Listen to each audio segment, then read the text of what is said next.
വെള്ളം വെള്ളം അതാ വെള്ളം കൊണ്ടുവന്നു.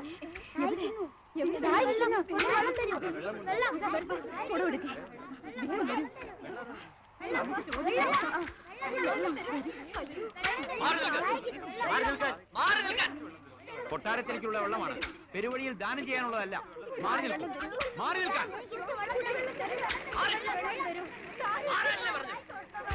ചമ്പാവരിയിലേക്കുള്ള വെള്ളം പിടിച്ചു പറിക്കാമെന്നാണോ മോഹം?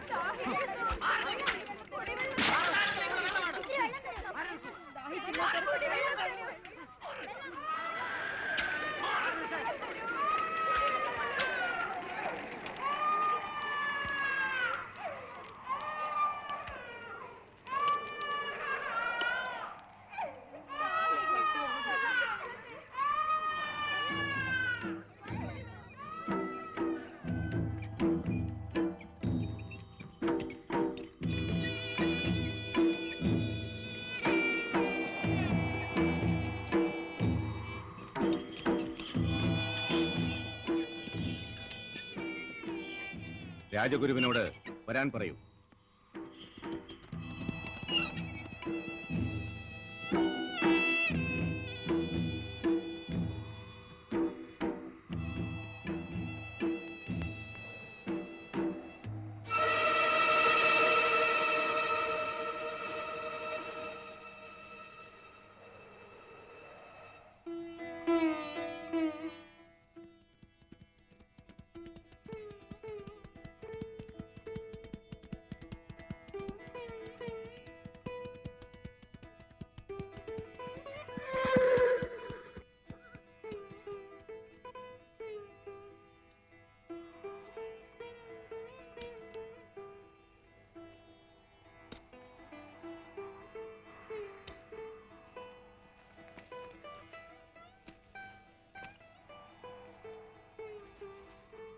പുണ്യാത്മാവേ, ലോമപാദൻ അവിടുത്തെ അനുഗ്രഹത്തിനായി ശിരസ്സു കുനിക്കുന്നു.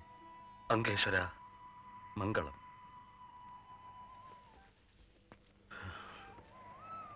രാജ്യത്തിനും രാജ്യവാസികൾക്കും കുശലമല്ലേ എന്ന് ഞാൻ ചോദിക്കുന്നില്ല.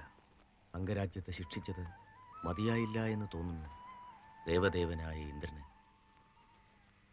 വരണ്ട ഈ ഭൂമിയുടെ ചുടുനിശ്വാസം ഞാനും കേൾക്കുന്നുണ്ട്. ഇന്ദ്രപ്രീതിക്കായി ഞാനും പ്രാർത്ഥിക്കുന്നുണ്ട്. നല്ലത്.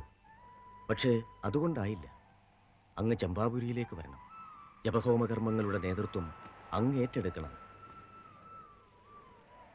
ശാപം കൈവിട്ട് കഴിഞ്ഞ ആയുധം പോലെയാണ്. തിരിച്ചെടുക്കാൻ അയച്ചവന് കൂടി അസാധ്യമാണ്. രാജാവിനോട് പിണങ്ങിപ്പോവുകയല്ല. തികച്ചും വ്യക്തിപരമായ ആവശ്യങ്ങൾ കൊണ്ടാണ് ചമ്പാപുരി വിടുന്നതെന്ന് അങ്ങന്ന് പറഞ്ഞു. പക്ഷേ ജനങ്ങൾക്കതറിയില്ലല്ലോ.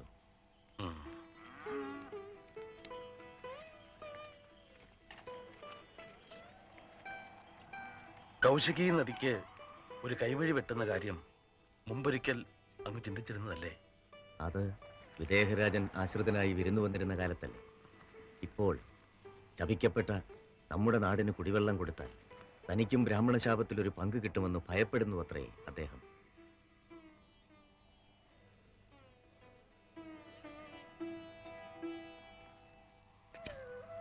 ഇവിടെ വന്ന് താമസിക്കുമ്പോഴും രാജപുരോഹിതന്റെ മുഖ്യധർമ്മങ്ങൾ ഞാൻ പാലിക്കുന്നുണ്ട്. ശാന്തി കർമ്മങ്ങൾ, അഥർവവേദ വിഹിതങ്ങൾ എല്ലാം. എന്നെ വിശ്വസിക്കൂ. അംഗരാജ്യ നിവാസികൾക്കും ആ വിശ്വാസമുണ്ടാവും. കൂടുതൽ എന്ത് സുഖസൗകര്യങ്ങളാണ് അങ്ങക്ക് ചമ്പാപുരിയിൽ വേണ്ടത്?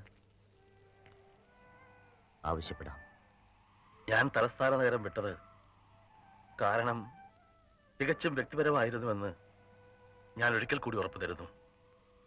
ഒരു മാടപ്രാവിനെ പരുന്തിൽ നിന്ന് രക്ഷിക്കാൻ സ്വന്തം മാംസം അറുത്തെടുത്ത് തുലാസിലിട്ട ശിബിയുടെ പാരമ്പര്യമുള്ളതാണത്രേ ഈ രാജവംശം. ഇപ്പോൾ അറിയാം. ഇപ്പോൾ അംഗരാജ്യത്തിലെ ജനങ്ങൾ മുഴുവൻ അങ്ങയെ വെറുക്കുന്നു, ശപിക്കുന്നു. എല്ലാ ശാപങ്ങളും എന്റെ ശിരസിൽ കുന്നുകൂടട്ടെ. പക്ഷേ അംഗരാജ്യത്തിലെ ജനങ്ങൾ, മിണ്ടാപ്രാണികൾ, അവരെന്ത് തെറ്റ് ചെയ്തു? ഇനി ഞാൻ എന്ത് ചെയ്യണം? മന്ത്രദ്രഷ്ടാവായ മഹാബ്രാഹ്മണനായ അങ്ങ് പറഞ്ഞു തരൂ. ഞാൻ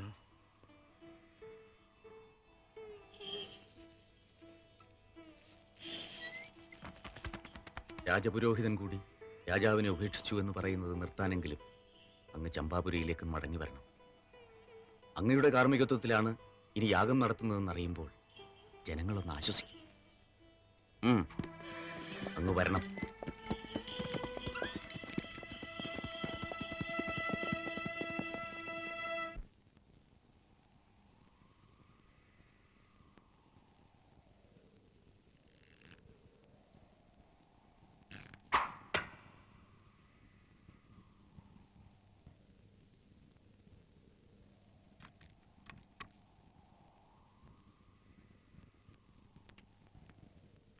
ചന്ദ്രാംഗത, ധ്യാനത്തിന് പകരമായിരിക്കും ധനുർവിദ്യ അല്ലേ? ഇതും വേദവിദ്യയിൽ പെടുന്നതല്ലേ അച്ഛാ?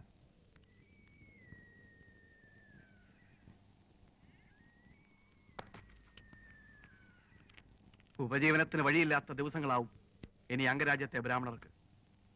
അപ്പോൾ അസ്ത്രവിദ്യ ഉപകരിച്ചേക്കും ഇല്ലേ? ചമ്പാപുരിയിലെ ദാസിത്തെരുവിൽ അലഞ്ഞു നടക്കുകയാണ് ഇപ്പോഴും നിന്റെ മനസ്സ്. അതുകൊണ്ടാണ് ഈ ജൽപ്പനങ്ങൾ. മഹാരാജാവ് ഉപദേശം തേടി വന്നതായിരിക്കും. യാത്രക്കൊരുങ്ങിക്കോളൂ, നമ്മൾ തിരിച്ചു പോകുന്നു.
തിരിച്ചെത്തിയോ?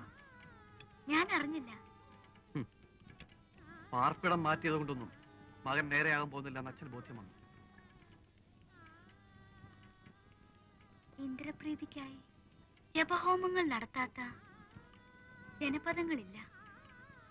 എന്നിട്ടും ഒരു മഴമേഘം കൂടി അംഗരാജ്യത്തിന്റെ മുകളിലേക്ക് വരുന്നില്ലല്ലോ. അവിടുത്തെ അച്ഛൻ എന്തു പറഞ്ഞു? അദ്ദേഹത്തിന്റെ വകയായുള്ള ഹവിസും അഗ്നിയിൽ വീഴുന്നുണ്ട്. നടക്കട്ടെ. ശവങ്ങളുടെ ദുർഗന്ധം കുറയാൻ അകൽപ്പുക നല്ലതാണ്. നിൽക്കൂ, ഞാൻ പറഞ്ഞു കഴിഞ്ഞില്ല.